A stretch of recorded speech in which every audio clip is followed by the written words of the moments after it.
When your slide that you described representative democracy, and there was the separation of powers with the three, and the last was direct participation. We're told that we have a representative democracy in this country.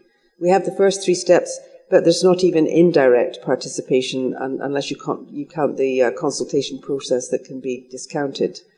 So what I wondered is, if you have representative democracy but no direct participation, and that's again picked up in the quote from the ancient Greek politician whose name I can't remember, who basically said that you must have discourse with those who will be affected by whatever law you're considering.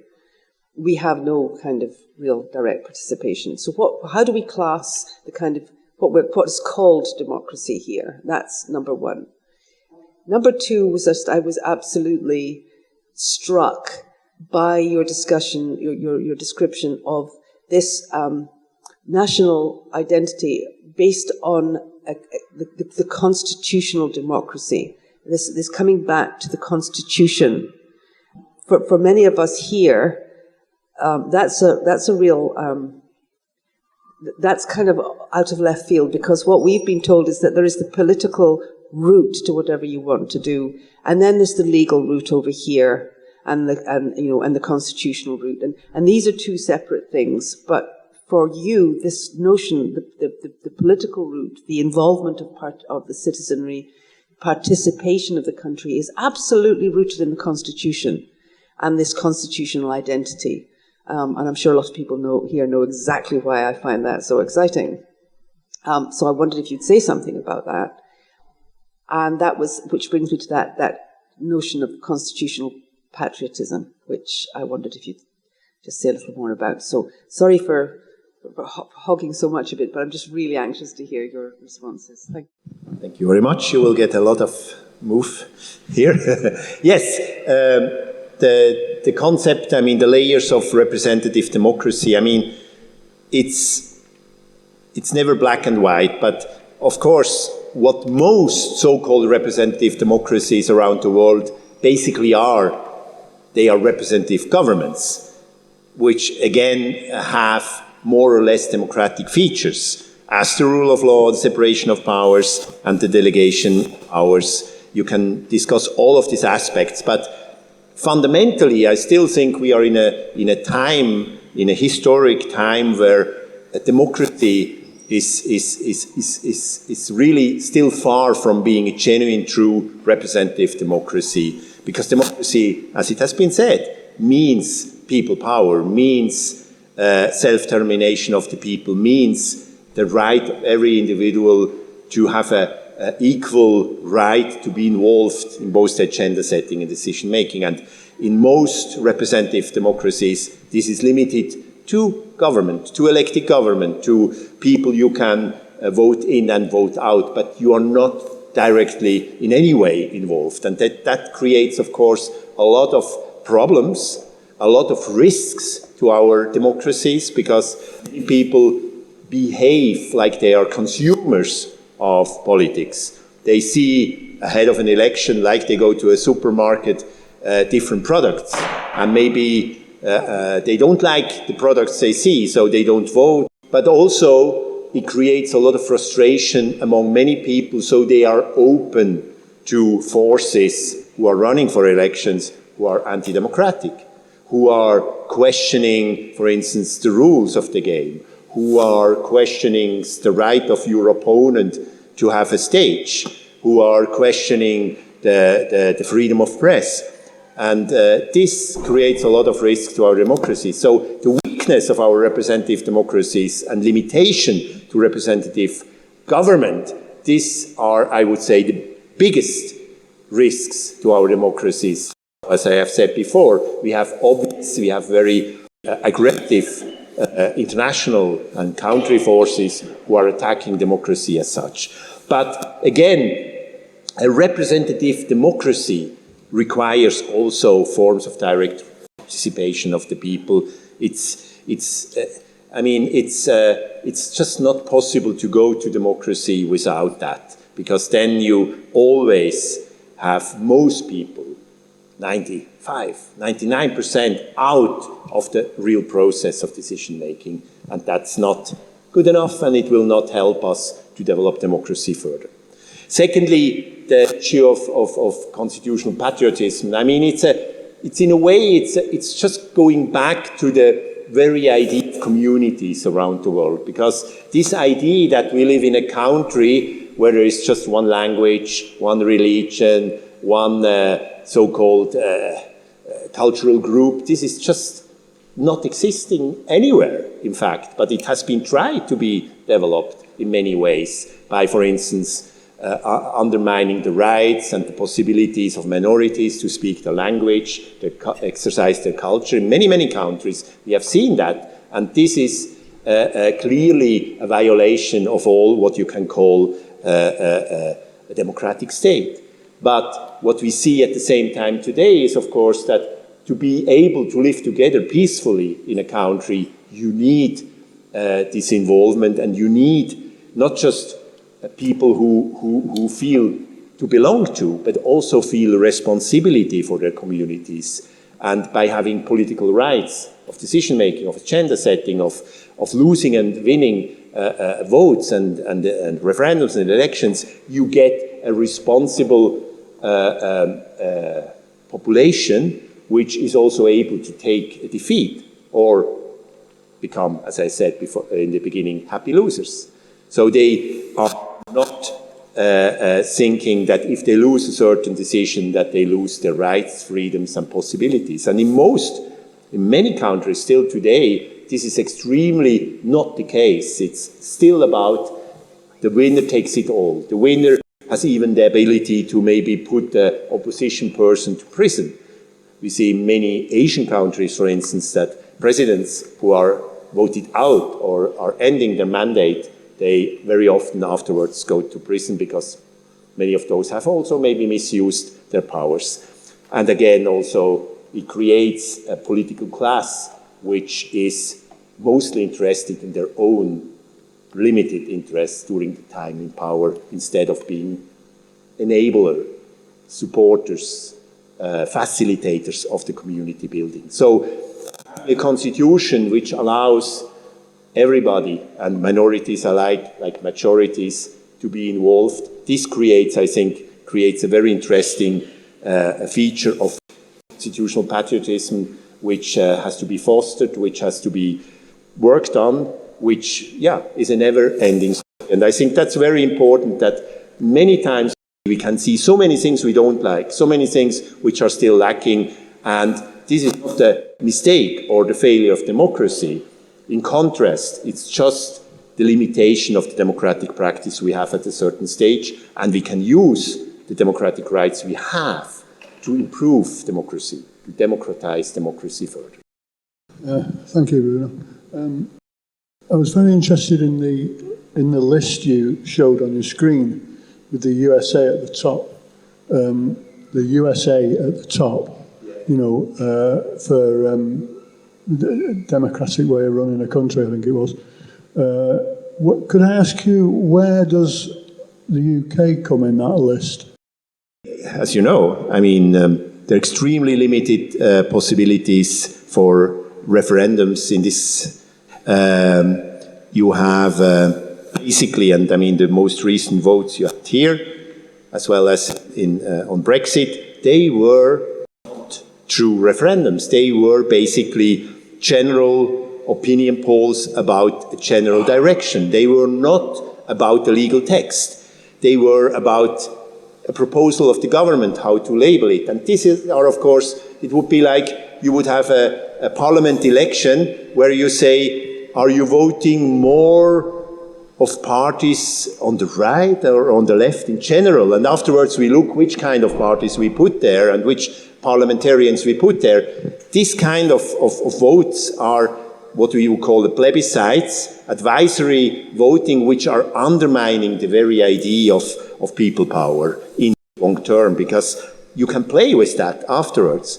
And there are no initiative rights, as far as I know. You have some petition rights, again, which are very, very weak tools. petitions are basically not necessarily democratic neither, because they were invented in China under the different dynasties. So the people can complain to the leader, and not having a possibility to really influence decision-making or the law-making.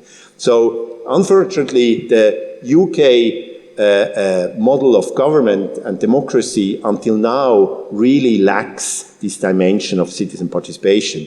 There are a lot of attempts, of course, by city governments, by local governments, by different groups to engage people. And this is only to be applauded. There are many ways of citizen assemblies, of participatory budgeting, and I think this is not to be underestimated, but in the end, many of these forms of participation are nice weather forms. They are good when the sun is shining, when the governments and the leaders are happy, and they like to hear what the people want, but it has nothing to do with real democracy. It has to do with a paternalistic idea of that there are some people who are deciding over the others. I think it's very important, and I think Scotland could really lead the way to look into enforcing and enabling and instituting a proper representative democracy with direct democracy in this country.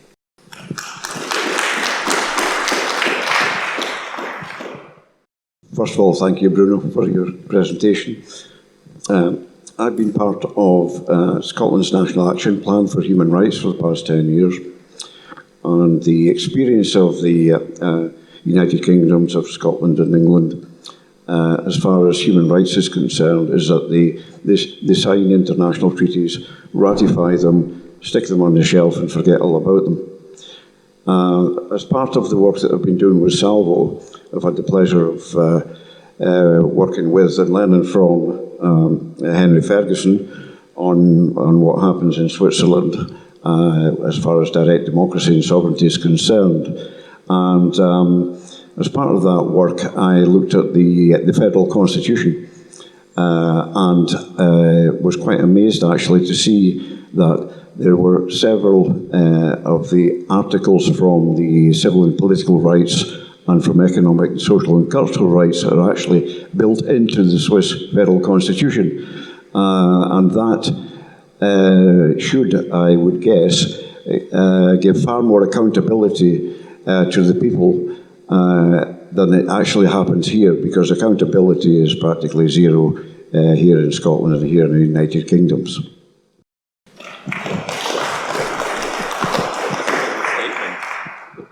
Hello, what I'm curious about is for voting in Switzerland, because it's so sort of integrated into our society, is voting compulsory? And also in Scotland, because we've got a long history of, I guess, paternalistic and disenfranchised communities, do you think that education at the school level in democracy and bringing democracy into all aspects of life is almost necessary to get it to work in a national level? One more question? One thing I would like to see happen in Scotland is, because wording is important, most of the very, very old laws in Scotland and England as well are written not even in English. They're written in Doric. In Britain, especially up in Aberdeen, if you abide by the law, you live by the law. In Aberdeen, you abide in a house. I would like to see all the MPs be singular and not part to any parties. Historically in England, in Westminster, the MPs used to be referred to as remembrancers, because they had to remember that they were looking after their constituents. They weren't part to any political party system. And I think that needs to come back in at this point. Yes, thank you very much. I mean, as I did show you this timetable of voting, and this is only the national level. I mean, we have additional votings on the local and the regional level. This is quite an ambitious, let's say, task to the citizens to be able to use these rights. And in fact, There is no compulsory voting in Switzerland. There's one state, Schaffhausen, which still have it, and you have to pay like £5 if you don't participate. But it traditionally has increased the voter participation a little bit, but it's not so much compatible with the idea of free and fair voting to have compulsory voting, because especially in many countries around the world, you see compulsory voting as an obligation to give away your vote in elections. So it doesn't seem to be a very attractive notion. At the same time, of course, you can say that people vote when they understand the issue, when they feel they have an informed opinion. So in Switzerland, it's quite interesting to see that over a 4-year period, about 90% of the people vote at least once.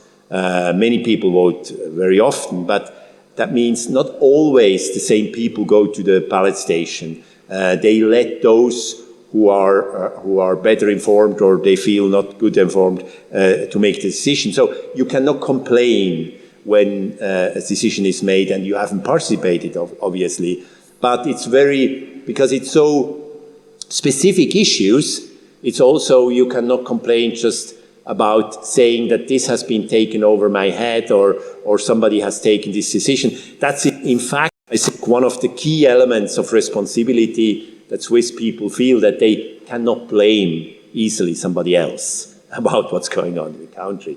That's important. But it's also the case, of course, that educating yourself by practicing. I mean, it's always to be said, yeah, we cannot have this kind of direct democracy. Our people are not prepared for that. They are not educated enough. But of course, it's like swimming. I mean, when you never jump into the water, you don't learn to swim. You have to have these rights and practices to really learn them. But you can do a lot around it to improve the preconditions and the ramifications, which means that education in school is extremely important. Swiss schools haven't been traditionally very good in that, because it was been the idea that by coming into a voting age, you can learn it by practice, or you do it in your family. But of course, reality looks different. So you would need to have much better education on these issues, about these issues. And I had the good luck in my school. Our teacher was very interested. So we had, every time we had a vote, we had a panel debate in the class, in the school. We would even do initiatives in our schools and play them through and so. But that's very dependent on where you are going to school. And so it's important to have this kind of education. And it's one of the key elements, I think. We have to invest much more into democracy. We have to invest much more into civic education from the very beginning. Also practicing democracy in schools, from the kindergartens all up. Because what we need is, of course, responsible, well-informed citizens. And if we have to become 50 or 60 years old until we are well-informed, that's a little bit late, maybe.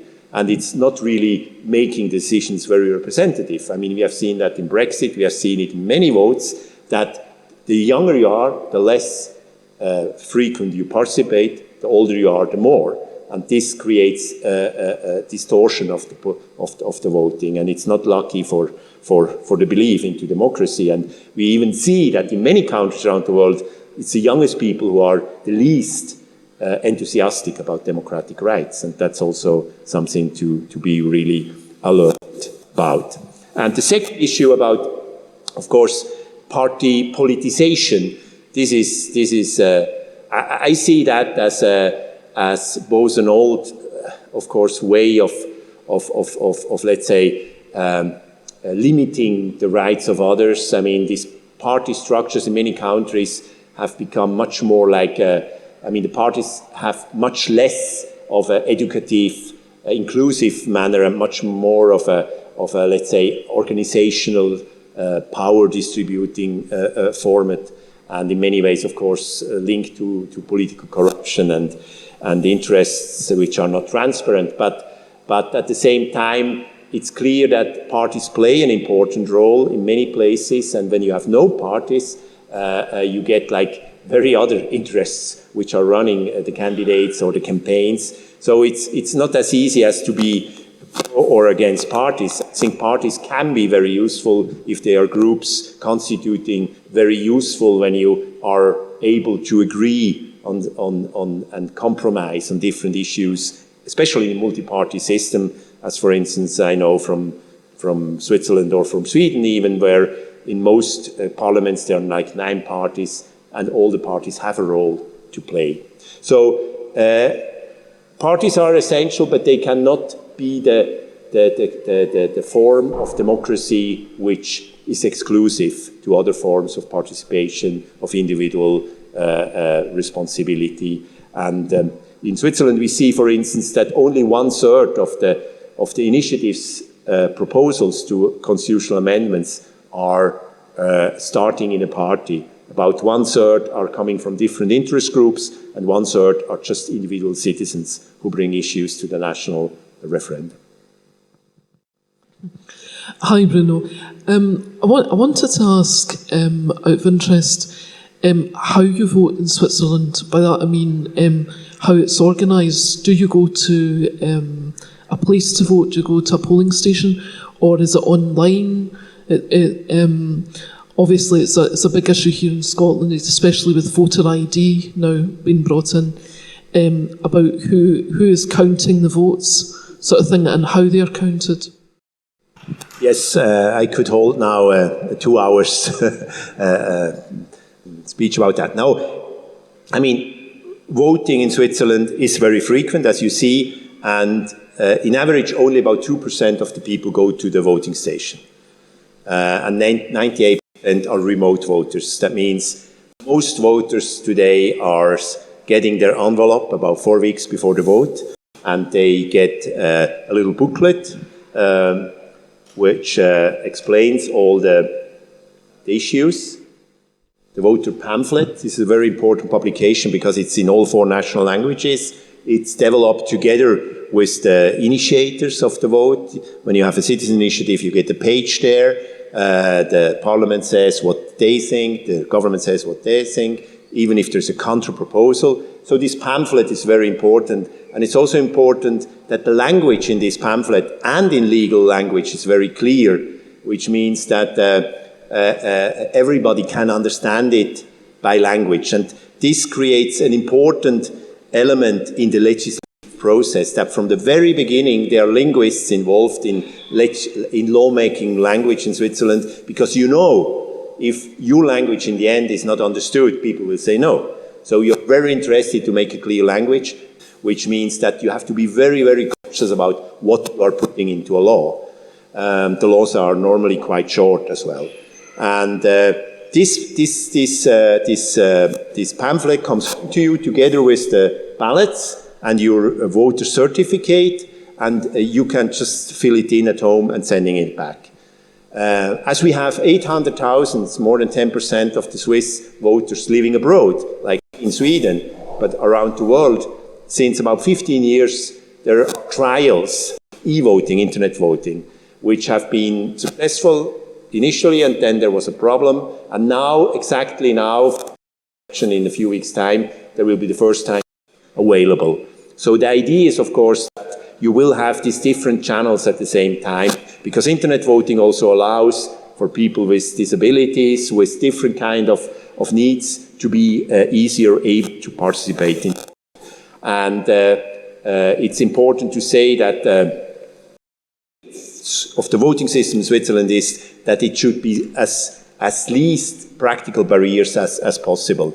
I mean, that's something to discuss with our friends from the United States, how this is handled. But in Switzerland, only some right-wing parties want to abolish this kind of remote voting, and internet voting is more contested.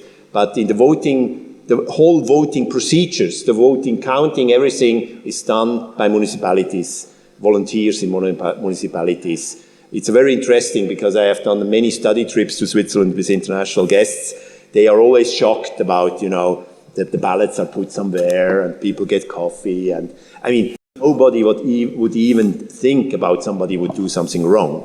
So there is no policeman, never big security, because again, and this is also, there are so many votes, one vote doesn't change everything. There's so many votes. So every individual vote has a limited importance, while the whole voting process as such is so important. And that creates, of course, I mean, the only time we heard like people conspiracies about the voting stolen election was during Corona, when we had three times in Switzerland during the pandemic, we had a national vote about the measures of the government. So everybody could vote, and there were some people really against that, and they said this is all manipulated. But in the end, always more than 70% voted for this loss.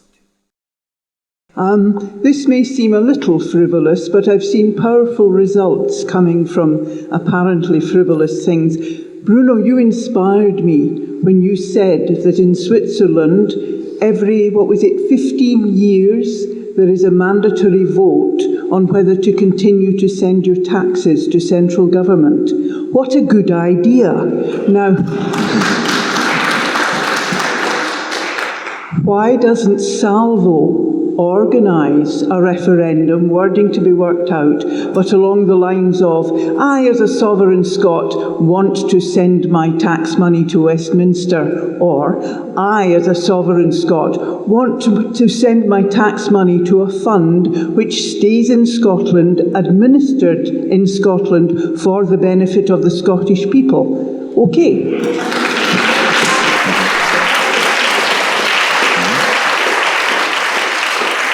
Yes, absolutely. I think that's a great idea. It's like always in these cases, it's much harder to take away and share power when something is already enshrined than when it has been developed step by step upwards. So in Switzerland, the central state never had more powers than it had today, but it has also still very limited powers.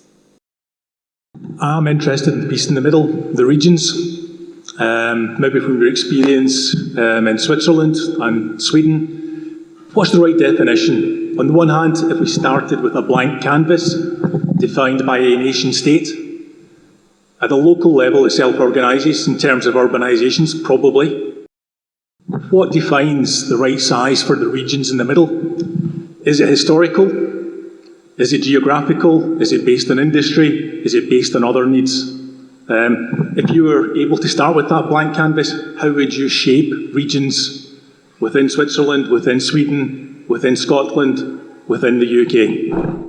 Yes, it's a very important question because, I mean, again, depending on the historic developments, you have a tradition of like units which were relevant historically, culturally at some point, like the Swiss states, the Swiss cantons, which are in fact many times understanding themselves as states. I mean, like states in the United States. So it's a statehood. I mean, the canton of Geneva is called l'État et la République de Genève, which means the state and the Republic of Geneva. So their whole idea is that their country is their canton. And this is, of course, a very strong historic development, while in other places you can say that regional entities have been installed poorly on an administrative level to create, for instance, usable units for healthcare or for education or for transportation. And that becomes much more of an administrative approach. And there are, of course, third aspects of political power, as we see, for instance, in the United States with the so-called gerrymandering, where you change election districts all the time in order to create safe seats. I don't know how much this is happening in the UK, but where you have a very political attempt to use these borders for achieving power or for limiting the powers of others. But in the end, I think there needs to be some pragmatism in this, that, of course, two small units for two big tasks doesn't work very well. I mean, when you just by law have to do this and this and this, and you have not the means, capacity, in many ways, maybe not human resources to do it, you have to find ways how to do it.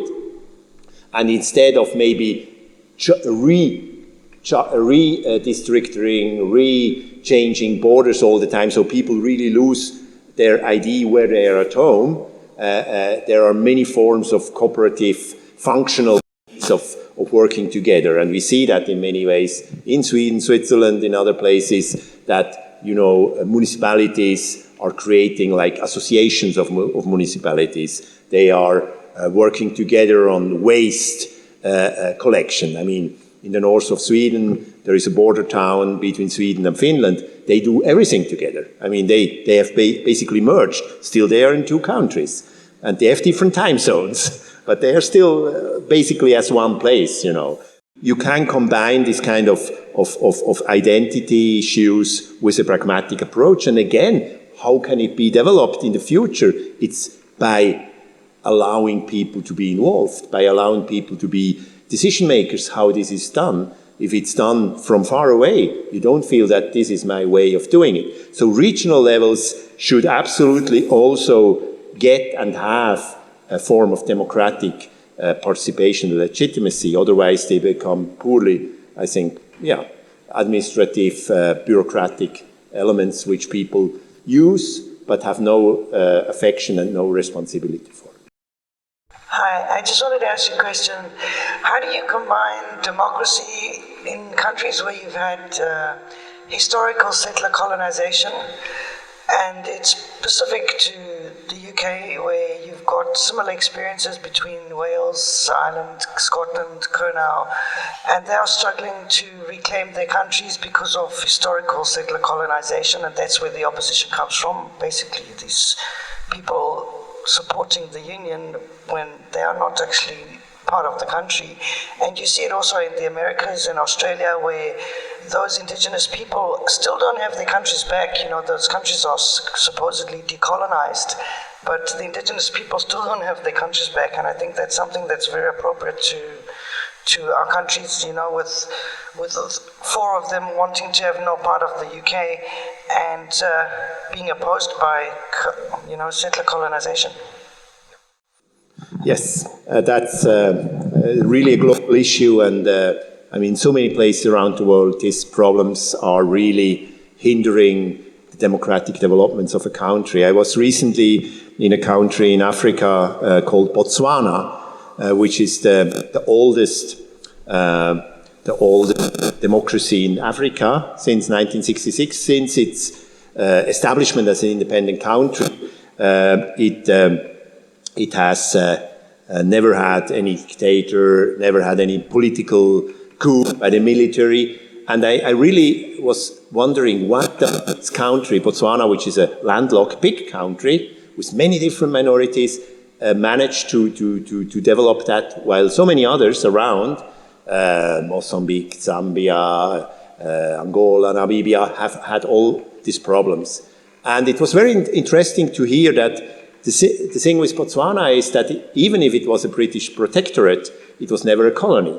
It was basically a land where people didn't, on foreign powers, didn't have a big interest because there was nothing to get from it. There was desert, there was I mean, tourism wasn't existing. So the good luck of Botswana is they found their diamonds 1 year after independence. And they had a president who was not interested in establishing an army before good schools were established. And they have an unbroken tradition between the local village democracy, where everybody gathers to make decisions, and the national one. So still, for instance, in the national parliament in Botswana, the second chamber are the village representatives, the chiefs of the also elected chiefs of the. So their unbroken history of democracy, of course, shows it's not impossible to create democracy in this part of the world, but the history and the let's say the bad things which happened, the emotions, they are always leading to a lot of confrontations. Even if you are fighting against colonist settlers, it's easy to become like exclusive in your approach to the future democracy. That creates a lot of fears, a lot of pushbacks, a lot of non-willing power-sharing regimes. So it's really the question, how can we overcome this kind of bad past with a better future? And I only think there is only one way: democracy, participation, inclusiveness, all this. And I feel, in any way, what I have seen and hear from here, but also in places like Catalonia, where I've been many times, is exactly this understanding is quite big. It's not just a national pushback against the former colonists, it's really about creating a diverse, inclusive, modern democracy. I don't need a mic, I've got a very loud voice. Okay, you can't put me up on the mic. Okay, online, sorry. Thank you very much, Bruno. That was really incredibly interesting. Now, I would like to say to everyone in this room, we have issues with finances, but we do have three tiers. We have the government, Scottish Government, we have local governments, and we have community councils. Now, it took me a whole day Monday to get one more person to join Partick Community Council, just so we could keep it alive. Now, everyone in this room belongs to a community. You should be joining your community councils. And every single one of you, if you've got a local community council, join it, make your voice heard, and bring it back to the boroughs where we had the power. We had the money as well, went into the boroughs from taxes, not just centralised to central government here in Scotland. But if we've got to start from the grassroots to bring back complete and utter local democracy where we have a voice. But we have this apathy that nobody gets involved in community councils because we're not paid. We're unpaid community councillors, but there is a tiered system. But we could demand more. But we have to have the people joining their local communities to get it started and to get it going and not to let it die. There's a start. So everybody here, do your bit. Hi, Bruno, for the back of the stage here. In Scotland, we've got something called the Scottish cringe. We've been told for as long as it lasts, as long as it's going on, that basically when we vote, we should include everyone who lives here. Unfortunately, in our referendum in 2014, there were people from England who've got holiday homes up here who were basically coming up here and getting votes. It's something that's happened before. But basically, and we were called blood and soil nationalists for demanding that we were actually, at least if it's not someone who was born here, it should be someone who's been here maybe for 10 years. At the moment, only Luxembourg in the whole the European continent allows non-nationals to vote. Would you have something to say about that?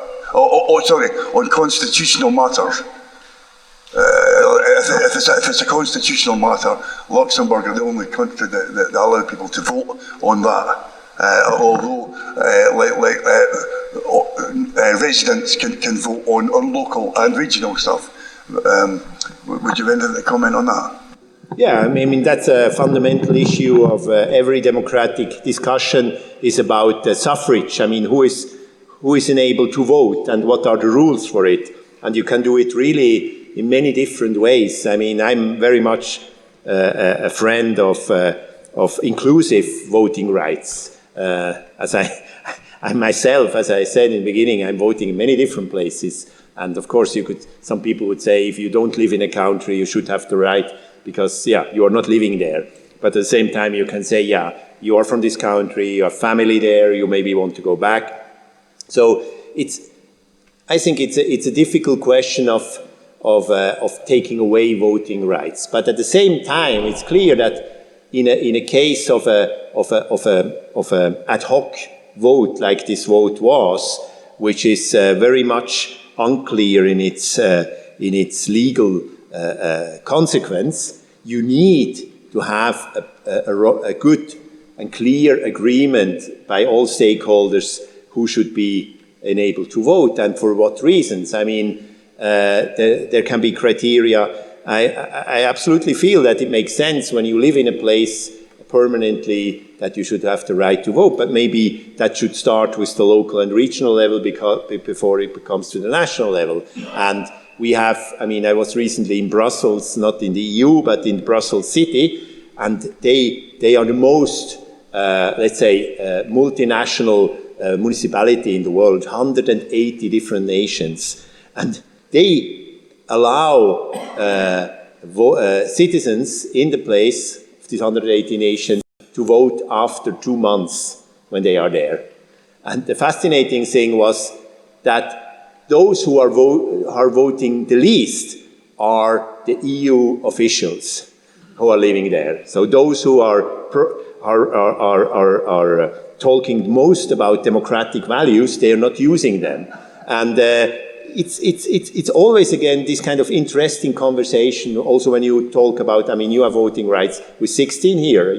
I think it's really important to have this earlier voting age. I'm a big fan of that. But at the same time, of course, it has implications on education, on how to make young people able to get the information, etc., etc.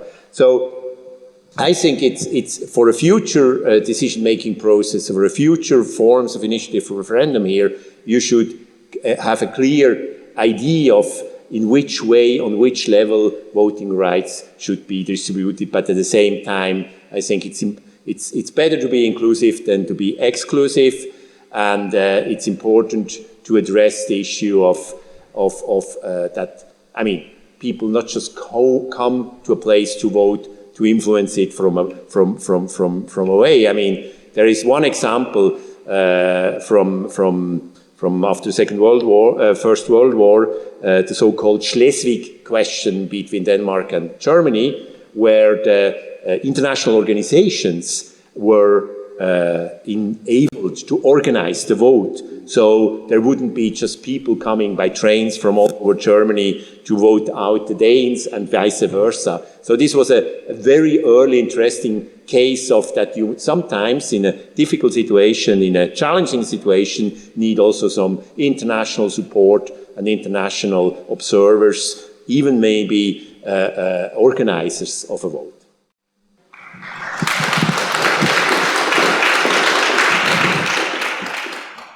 Sorry, Bruno, can I just say something?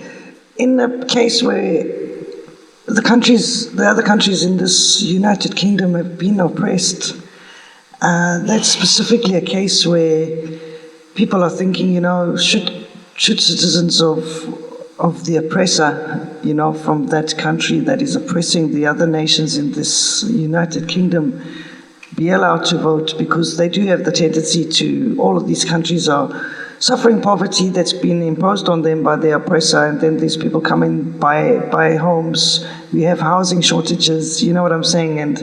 And should they have that right? Obviously everybody wants to be democratic, but none of us have been treated in a democratic way for centuries.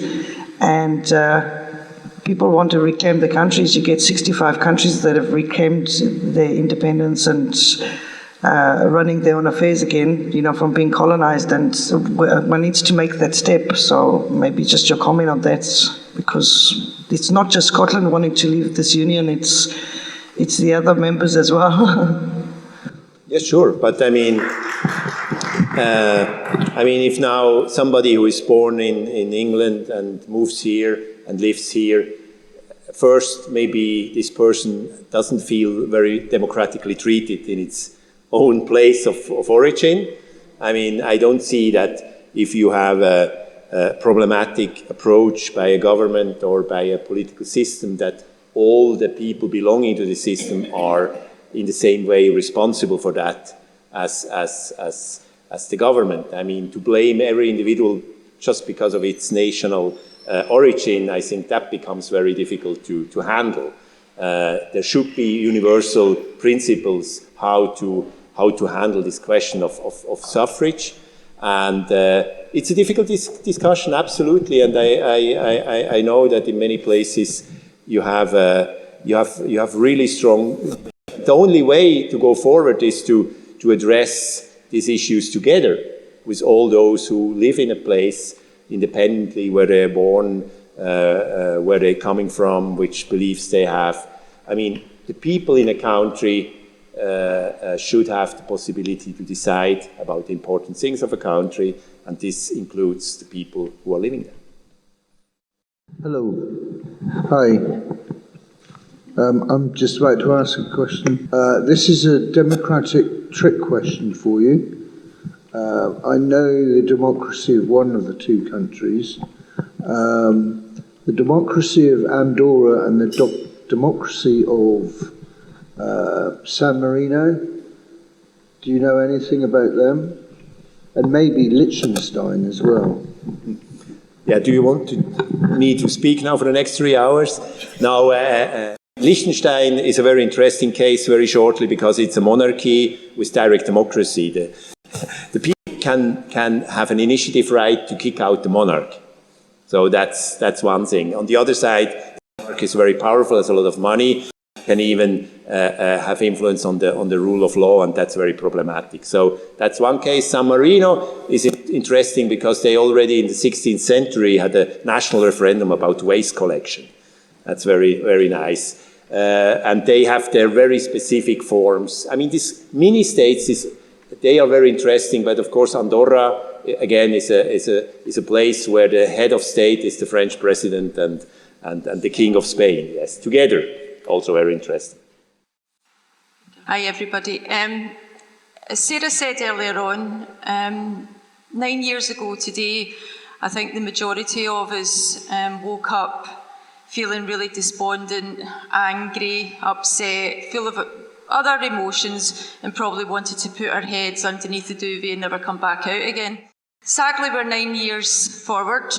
Not much has progressed. But this morning, there's a different era starting. The Stirling Directive has now delivered our directive to the Scottish Government. Once at Holyrood, as you saw, and myself, Julie and Alex took the other directive round to St Andrew's House, which I hate to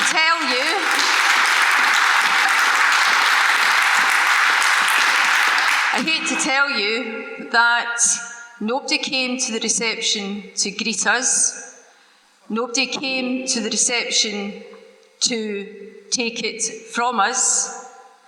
We had to go round to the back of the building where there's one person taking the mail in St Andrew's House. So, as you can see, I am registered blind. I've got a guide dog. Alex is in a wheelchair. And we had to physically go round to the back of a building like second-class citizens. This is not democracy. I'm sorry, we need to change this now.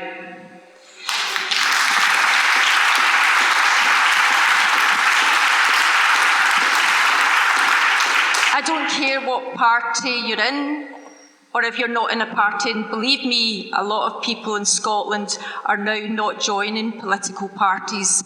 They're fed up of political parties, and I'm saying that as a leader of a political party. I'm fed up too. But I hope today, with the start of what Salvo are doing, with the Stirling Directive, and educating people on what's happening with our free ports coming into Scotland, we are not going to allow any UK government or any Scottish government, come to that, to allow Scotland to become even a tax haven. I'm sorry, we were talking about taxes. We were talking about taxes earlier on. I'm sorry, we're not going to wait 15 years, because if we allow free ports to come in to Scotland, that's 25 years of our community going down the drain, and there'll be nothing for us. It's the start of the modern Highland clearances, as far as I'm concerned. Now, when the treaty was formed in 1707, it was the start of what we now know as the cancel culture. And it's coming back again. We all know about the cancel culture that we are living in right now. Are we going to allow us to be constantly cancelled and silenced? No, I don't think so. So I think today, with the Stirling Directive, the people of Scotland are starting to waken up, they're starting to open their eyes, they're starting to open their ears, and they're wanting their voices to be heard. So I want every single one of you to go out and speak to your communities and tell people about the Stirling Directive, get them to lodge their names, their group names with the Stirling Directive. It's dead easy, stirlingdirective.scot, really easy to remember. And after what we've heard today by Bruno, who's came all this way to talk about direct democracy and actually what it really means to be sovereign and actually to have a say in the country and how your country is formed, I think we really need to take that as an inspiration and the start of a new era. So let's forget about the 19th of September 2014 and let us remember the 19th of September 2023.